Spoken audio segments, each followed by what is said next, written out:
John chapter 5. Sometime later, Jesus went up to Jerusalem for one of the Jewish festivals.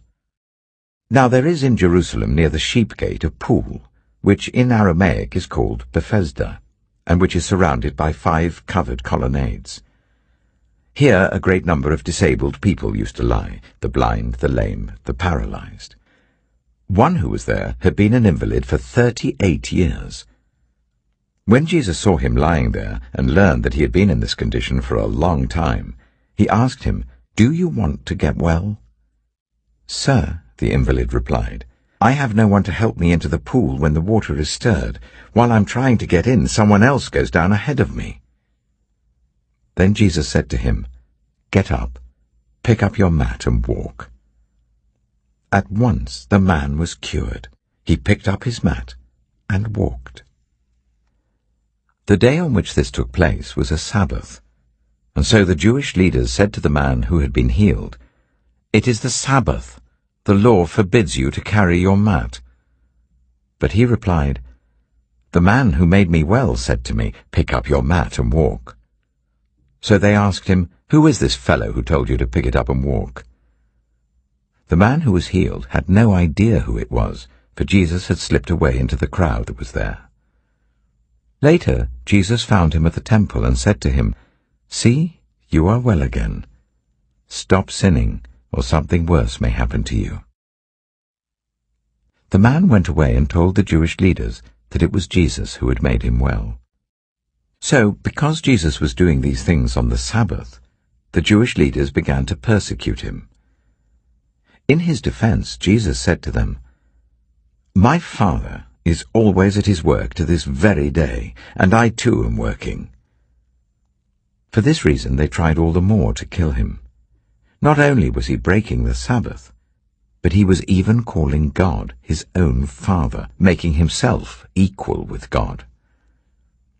Jesus gave them this answer, "Very truly I tell you, the Son can do nothing by himself. He can only do what he sees his Father doing, because whatever the Father does, the Son also does. For the Father loves the Son, and shows him all he does. Yes, and he will show him even greater works than these, so that you will be amazed. For just as the Father raises the dead and gives them life, even so the Son gives life to whom he is pleased to give it. Moreover, the Father judges no one, but has entrusted all judgment to the Son, that all may honor the Son just as they honor the Father. Whoever does not honor the Son does not honor the Father who sent him. Very truly I tell you, whoever hears my word and believes him who sent me has eternal life and will not be judged, but has crossed over from death to life.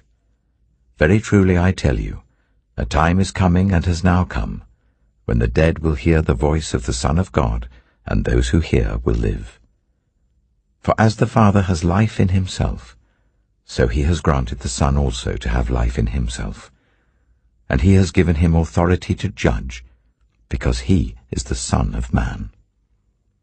Do not be amazed at this, for a time is coming when all who are in their graves will hear his voice and come out. Those who have done what is good will rise to live, and those who have done what is evil will rise to be condemned. By myself I can do nothing. I judge only as I hear, and my judgment is just, for I seek not to please myself, but him who sent me. If I testify about myself, my testimony is not true. There is another who testifies in my favor, and I know that his testimony about me is true. You have sent John, and he has testified to the truth. Not that I accept human testimony, but I mention it that you may be saved. John was a lamp that burned and gave light, and you chose for a time to enjoy his light. I have testimony weightier than that of John, for the works that the Father has given me to finish, the very works that I'm doing, testify that the Father has sent me. And the Father who sent me has himself testified concerning me. You have never heard his voice, nor seen his form, nor does his word dwell in you, for you do not believe the one he sent. You study the Scriptures diligently because you think that in them you have eternal life. These are the very Scriptures that testify about me. Yet you refuse to come to me to have life. I do not accept glory from human beings, but I know you. I know that you do not have the love of God in your hearts. I have come in my Father's name, and you do not accept me. But if someone else comes in his own name, you will accept him. How can you believe since you accept glory from one another, but do not seek the glory that comes from the only God?